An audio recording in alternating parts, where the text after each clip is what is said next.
No DQ Galaxy.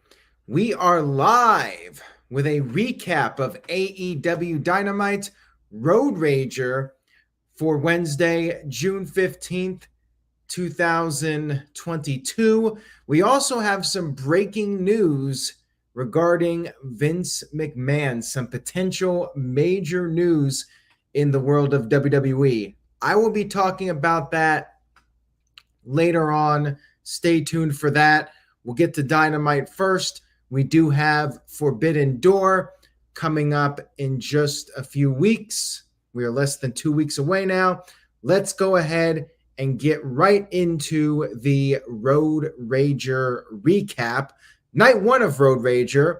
Road Rager continues this Friday on Rampage. Spoilers will be available over at nodq.com.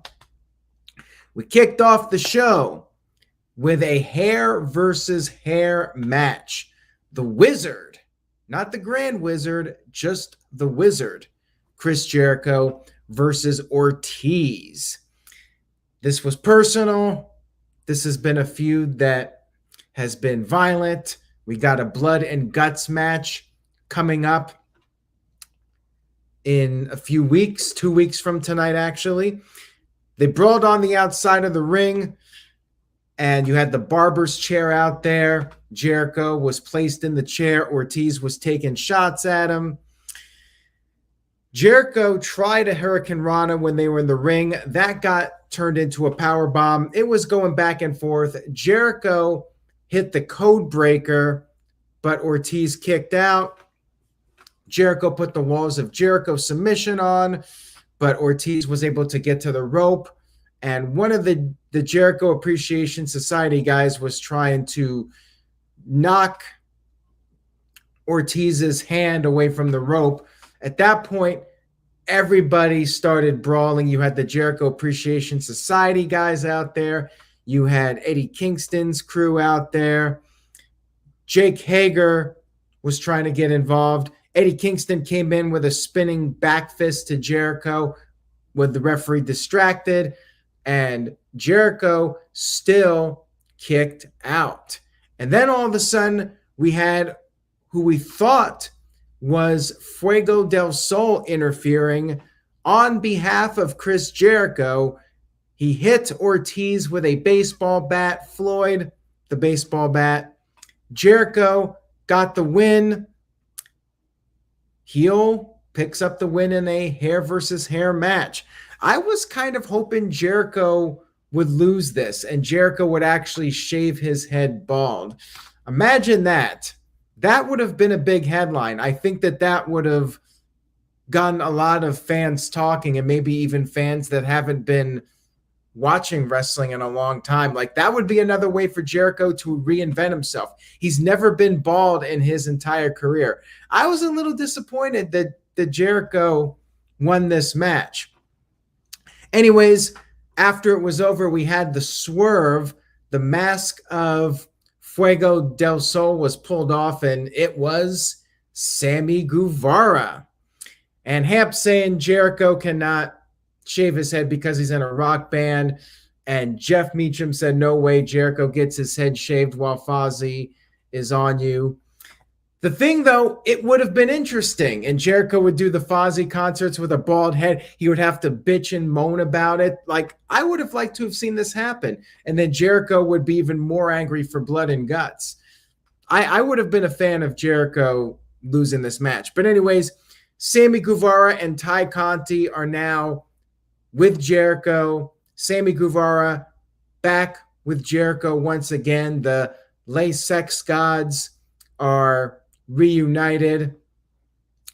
And then afterwards, Ortiz, he refused to have the barber cut his hair. He did it himself. He had honored the stipulation, although he did get screwed. But then again, there were tons of people out there and it was craziness. And he was yelling out blood and guts, and we got that match coming up. Dylan sent in a $5 super chat. Thank you, Dylan. Says, did not expect Jericho to win, but I like the way AEW did this angle, different from the usual heel crying in embarrassment after getting their head shaved. I did like that Ortiz did it himself and just took the loss like a man, but I think that AEW would have gotten more headlines out of Jericho shaving his head, like the screen caps of Jericho bald. I think that would have gotten the interest of people that might not be watching AEW. So I think I would have preferred Jericho losing, but I do feel like the end game here is Eddie Kingston's team will get their revenge and they will win blood and guts. That's what I'm expecting at this point.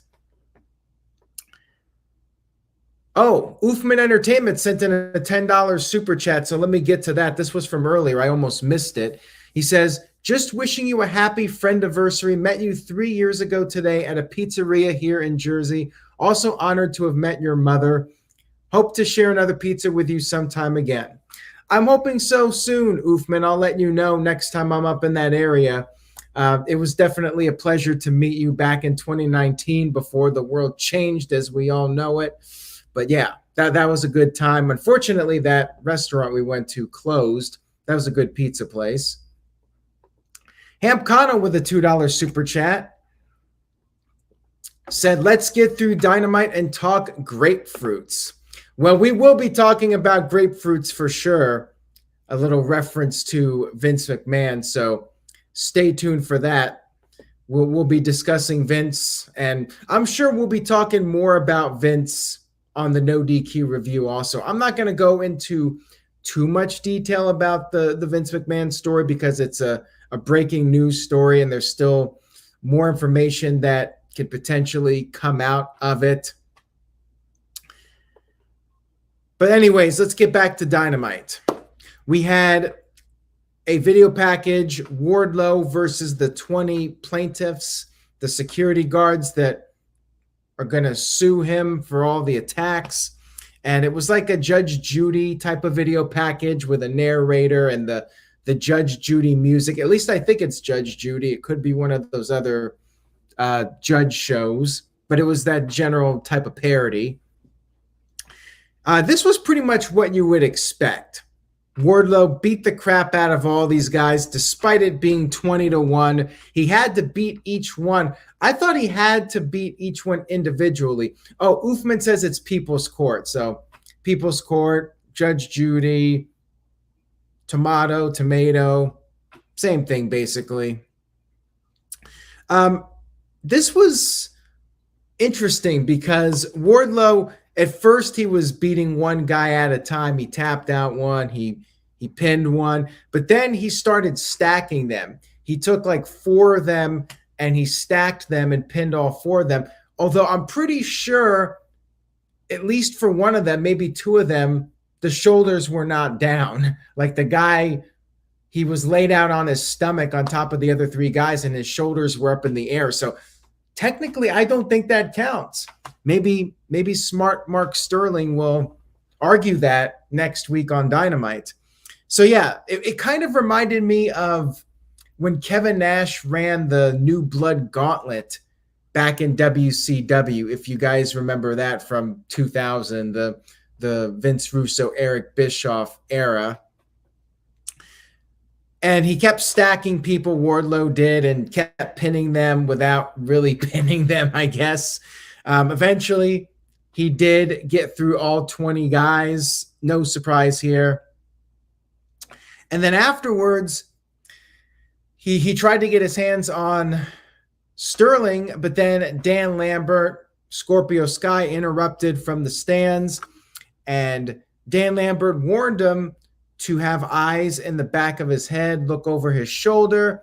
Lambert pointed out that there were 2 UFC fighters in the crowd, or former fighters. Tyron Woodley and Matt Hughes, I know nothing about these guys. Former UFC fighters, I presume.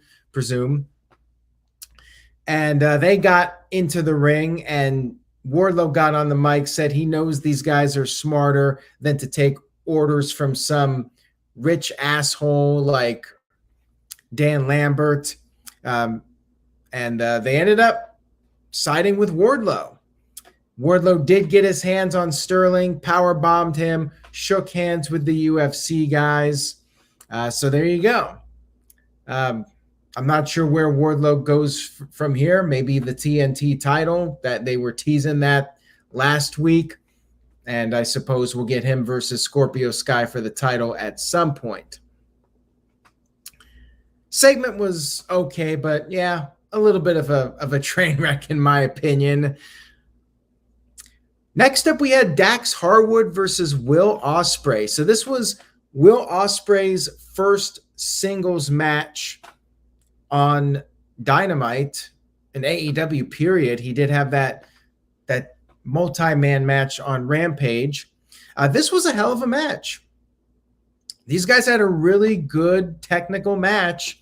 I know Will Ospreay's known for the high flying, but he had a really solid performance here. He looked good in his first Dynamite outing, and Dax was fantastic. Dax Harwood is on a roll, man. Like, this guy, not just teaming up with Cash, but his singles matches. Dax is having a hell of a 2022.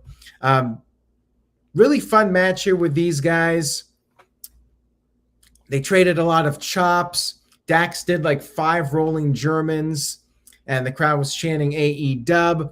Dax then came off the top, which is something that the FTR tag team usually doesn't do, and it backfired on him. He missed. They exchanged a bunch of near falls, traded headbutts, traded strikes. Will Ospreay hit the cutter, but Dax kicked out. And then finally, Ospreay picked up the win with the running elbow to the back of the head. Afterwards, his crew, the United Empire, they interfered. And then you had Wheeler Yuta, the best friends, all run down to the ring, but they were outnumbered. Then we had the return of Orange Cassidy, who's been injured for the past several months. His denim clothes seem to get darker and darker with each appearance. Don't know if that means anything or not. Maybe just freshening up his look. He is freshly squeezed after all. He came down to the ring. Will Ospreay quickly retreated. And it was announced later that we will have Will Ospreay versus Orange Cassidy at Forbidden Door. Interesting. I will say Ospreay looked great in this match, and this was my first time seeing him in a long time. I've only seen him wrestle a couple of times, just the fact that I haven't really followed New Japan. I've seen a few clips here and there in a few matches. He did great. I had no issues with the match. I thought it was very entertaining, and I'm sure him and Orange Cassidy will have a really good match. I mean, Orange Cassidy had a great match with Pac a few years back on the Revolution pay-per-view right before the pandemic started. We had a video package for Darby. He's going to be going up against Bobby Fish on Rampage. Toni Storm cut a promo to hype up her match with Dr. Britt Baker, DMD. And then we had an All-Atlantic tournament match, the new All-Atlantic title tournament that they're doing. We had Ethan Page representing Canada versus Miro representing Bulgaria, although he now lives in Nashville, Tennessee. And this was basically a showcase match for Miro. I really don't think anybody thought that Ethan Page had a chance of winning this match. Ethan immediately went to the outside, was trying to avoid Miro. He did get the upper hand for a while when he sent Miro into the steel steps. He hit a cutter. Or actually, no. Yeah, he did hit a cutter. Miro kicked out of that. And then Miro made his comeback. Dan Lambert got on the apron, but he was knocked off by Miro. And then Miro just finished off Ethan. Game over. Pretty straightforward match here. Miro builds up some momentum advances in this tournament. I think he's going up against Aleister Black next week. That should be a hell of a match. And that one obviously is more difficult to predict. We had Britt Baker versus Toni Storm. What time did this match take place? 9:20. A little bit before 9:30. Good match here with them. They went right to the outside of the ring. You had Rebel and Jamie Hayter interfering. Thunder Rosa ran down to even the odds, chased Hayter away. Storm hit a DDT on the floor, got Britt back in the ring, hit a pretty brutal hip attack, which Britt sold it like she was hurt badly, and I think people were convinced she was injured, but it was all playing possum.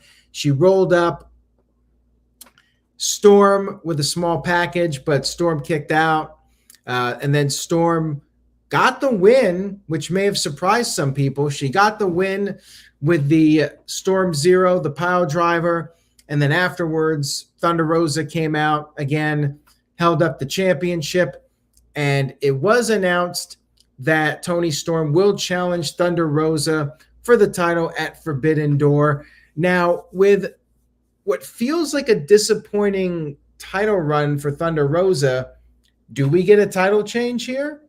Or does Thunder Rosa continue her run? We'll do predictions next week for Forbidden Door, and it'll be interesting to see what the No DQ panel thinks of this one. I'm not convinced that Thunder Rosa will retain the title. And there's some controversy surrounding her. You could check that out over on NoDQ.com. People thinking that she was sandbagging Marina Shafir on last week's Dynamite. Moving on here, we had former world champion Hangman Adam Page come into the ring for a promo.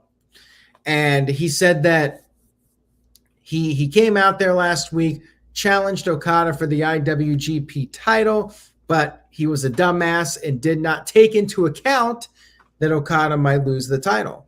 And of course, he did. Jay White is the new IWGP champion. But Adam Page said that the challenge still stands. He was interrupted by Adam Cole. Adam Cole congratulated Jay White and said that if anybody is challenging Jay White for the title, it is going to be him. And at this point, we had Adam Cole announcing that he had a special guest who was, in fact, Jay White. But Jay White snuck in from behind, attacked Adam Page, got on the mic and said that Page does not call the shots. Page will not be challenging Jay White for the title, but neither will Adam Cole. And we had a little bit of a cliffhanger here. So we don't know who's going to face Jay White for the IWGP title at the Forbidden Door pay-per-view. Don't know if it's going to be a triple threat or if Okada is going to get added to the mix, if it's going to be a four-way. I guess we'll have to find out on next week's show. So nice little segment here. Keep us guessing. I like it. And then we had our main event of the evening, a ladder match for the AEW Tag Team titles. Originally, it was supposed to be a triple threat, but of course, the story with Jeff Hardy, AEW has suspended him without pay until he completes rehab. I still don't think that Jeff Hardy should be wrestling again. I just think it's a bad environment for him, but Tony Khan has publicly said if Jeff Hardy successfully completes rehab, he'll be allowed back. We'll talk more about this on the No DQ review, I'm sure. But let's talk about the ladder match, which I feel like they probably had a bunch of ideas in mind with the Hardys that they implemented into this match. It felt like more of a tables match than a ladder match. Like most of the big bumps in this match were involving the ladders, or not the ladders, the tables, I should say. Domestic Butler sent in a $4.50 super chat. Thank you for that. I appreciate it. Says, how long do you think AEW will wait before they do a Hall of Fame? 10 years would be a good time and only introduce one person a year. What do you think? That sounds very similar to what Impact Wrestling did. I believe Impact started their Hall of Fame in 2012, and they've been doing one act a year. I think that's a good call. I mean, if I was going to do a Hall of Fame, I think 10 years would be sufficient as far as time goes. And yeah, maybe one or maybe a couple. I don't mind a couple of acts a year. You know, maybe one male performer, one female performer, one tag team, something like that. Anyways, let's talk about the ladder match. Like I said, lots of table spots in this one. Jungle Boy gave Matt a Hurricane Rana off the apron through a table. Nick powerbombed Jungle Boy through another table. And Luchasaurus was laid out with a destroyer, and then he was placed on a table, and Nick came off the top rope with a 450 splash to the outside through a table. And then after the commercial break, all four guys were in the ring. Everybody was down but Luchasaurus. And they grabbed Luchasaurus, the Bucks did, and they power bombed him onto a ladder below. And then Luchasaurus was taken to the outside, placed on another table. And Matt Jackson hit a Macho Man-like flying elbow off the table, or off the top rope through the table. And then the Bucks tried to climb up. However, they were knocked off the ladder. Luchasaurus tried to climb the ladder, but then he got pushed off the ladder, and Luchasaurus ended up crashing through 4 tables that were set up on the outside. Basically, the Bubba Ray Dudley bump coming off the ladder to the outside onto the tables. He was out of the equation, and it was pretty much just elementary here for the Bucks. They hit the BTE trigger on Jungle Boy. They climbed up the ladder, and they got the tag team titles. Entertaining match, not the best Young Bucks ladder match in AEW, but entertaining stuff. And I feel like they did the best they could under the circumstances. I think that everybody involved was expecting a triple threat ladder match, so they had to change things up a little bit. But that wasn't even the biggest story here. Like, I feel like the title change was almost a secondary story here. So Bucks won. They're the only 2-time tag team champions in AEW. But afterwards, the main cliffhanger we had here to close out the show, Christian Cage turned his back on Jungle Boy. Christian attacked him, laid him out with the kill switch, and then he grabbed the chairs and did the concerto to Jungle Boy. Christian Cage, I think he really needed this. Like, he's been kind of just there. He's been doing the manager role. This freshens him up. I agree with Gary Joe. I think this was long overdue for him, and he'll probably put over Jungle Boy in the long run. But yeah, I think I might have wanted to save this for next week or 2 weeks, just because I do feel like it kind of overshadowed the Young Bucks winning the tag team titles. The Bucks winning the titles kind of felt like an afterthought when this show was over. But all in all, very good show here from Dynamite from start to finish. Good build up for the Forbidden Door pay-per-view. You had the tag team title change. Dax Harwood put on a great performance with Will Ospreay. So yeah, they bounced back this week. Not everything was a hit. The Wardlow segment, I thought was a little bit messy. And, you know, the Jericho hair thing, it was good, but I was still hoping for the Jericho head shaving moment. All in all, I'm going to give it a B+. Very good Dynamite, fun show, and looking forward to what they do next week. They had a couple cliffhangers, which I'm always a fan of. So thumbs up show overall this week for Dynamite. Now, there's a big story, which could potentially be a really big story. And by the way, shout out to JJ Williams. We got him coming on the No DQ review for the very first time this week. It's going to be a fun No DQ review. And by the way, I give a recommend for Dynamite. Very good show. Vince McMahon has another scandal, more controversy. And he's no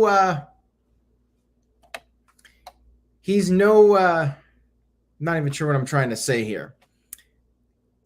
There's always controversy surrounding Vince McMahon. I'm just going to say that. Vince McMahon, over the years, he's had his fair share of scandals and controversies. So allegedly, Vince McMahon had this affair with an employee, a paralegal. Vince McMahon apparently paid $3 million in a settlement to keep this person quiet and not say anything negative about him. But now the WWE board members are investigating this, and now there's stuff coming out about John Laurinaitis and Vince McMahon allegedly passing on this employee over to Laurinaitis. It's some scandalous stuff, but like I said, Vince McMahon no stranger to controversy during his run as the chairman of WWE. I mean, I cannot say I'm surprised to hear this news. Now, what could be the bigger story is what happens to Vince McMahon. Will they find out that Vince McMahon was using WWE money to pay this employee? Could the WWE board possibly run Vince McMahon out of his own company? Like, imagine that. If this is what leads to the end of Vince McMahon in WWE. I'll believe it when I see it. Like, I feel like Vince will do whatever it takes to keep his position. As mentioned earlier, he is a man with grapefruits.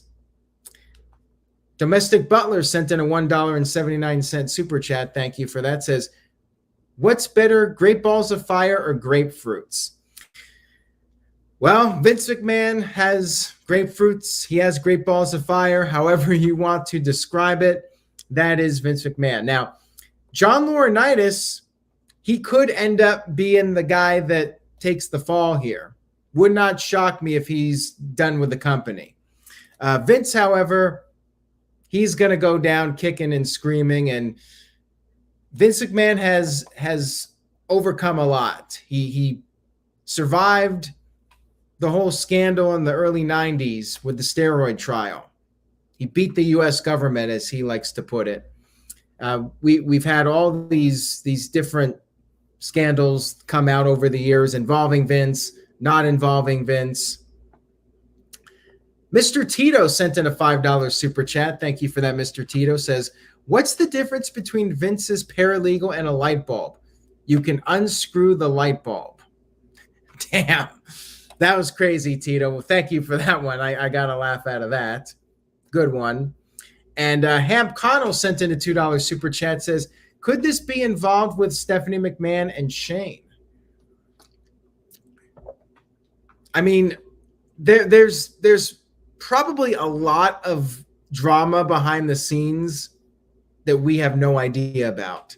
You have to wonder if this was a cover-up that is just being made public, and this was published by the Wall Street Journal, by the way. You have to wonder what else has been kept secret over the years. How many other people were potentially paid off? We don't know. And the timing of this, with Stephanie McMahon taking a leave of absence from WWE, like, what's the deal here? Are they related? Is it a coincidence? Domestic Butler sent in another $1.79 super chat. Says, awesome job as always, Aaron. Thank you. Love from the UK. I appreciate it.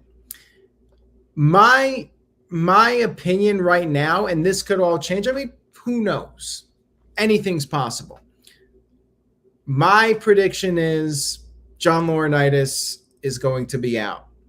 Vince, however, I think he's going to somehow find a way to get past this.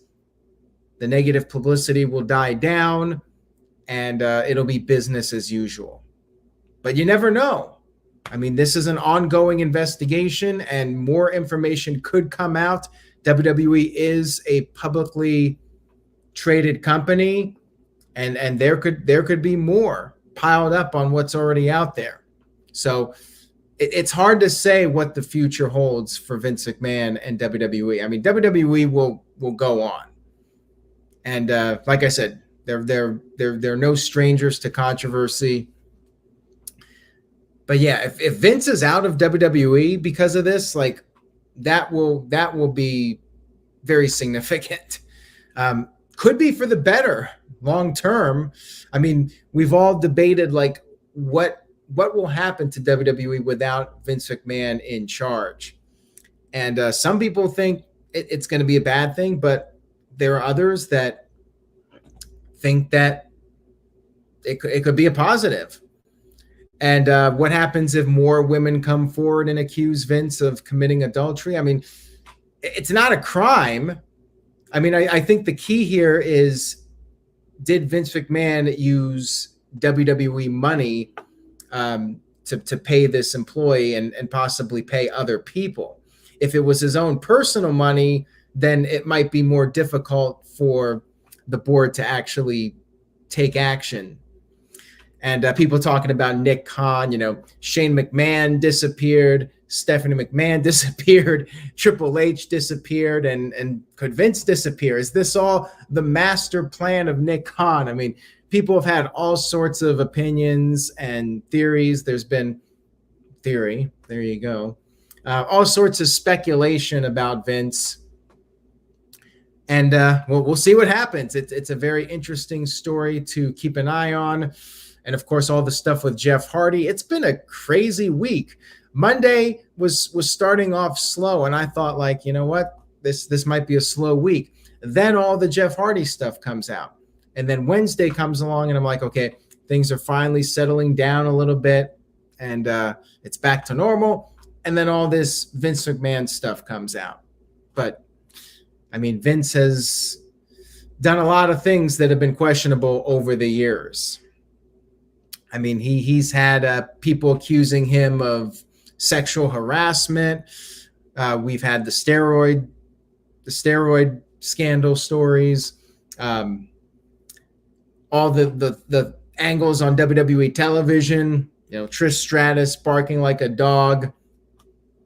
The Brian Pillman stuff with Vince McMahon interviewing Melanie Pillman the night after Brian Pillman passed away. The Owen Hart incident. I mean, so many questionable things. Huffman Entertainment mentioned the Ring Boy scandals, the Bob Costas interview, Jimmy Snuka, that whole incident from the 80s. Like, there's so many things. Somebody actually made a Twitter thread about all these accusations and Vince McMahon controversies, and that thing is blown up and gone viral. I mean, we all know Vince McMahon is no saint. We've known this for many, many years. So, like I said, I'm not really surprised at all about all this. So it's just a matter now of what else is going to come out. What other information will there be by the time this investigation is concluded? Stay tuned. We'll have more coming up soon. No DQ review. I'm sure everybody's going to have an opinion about it and have their own opinion and speculation. That'll be coming up soon. We're going to talk about Jeff Hardy and all the stuff happening this week with Raw and Dynamite, Forbidden Door. Lots to talk about coming up on the No DQ review. Thank you all for tuning in tonight. I hope you enjoyed the video. If you did, please give it a like. Spread the word. Tell a friend. Tell a family member. Even if they don't like wrestling, maybe they'll enjoy this video. And again, stay tuned to NoDQ.com for the very latest. Have a great rest of your week. And remember, say yes to NoDQ.com. See you all next time.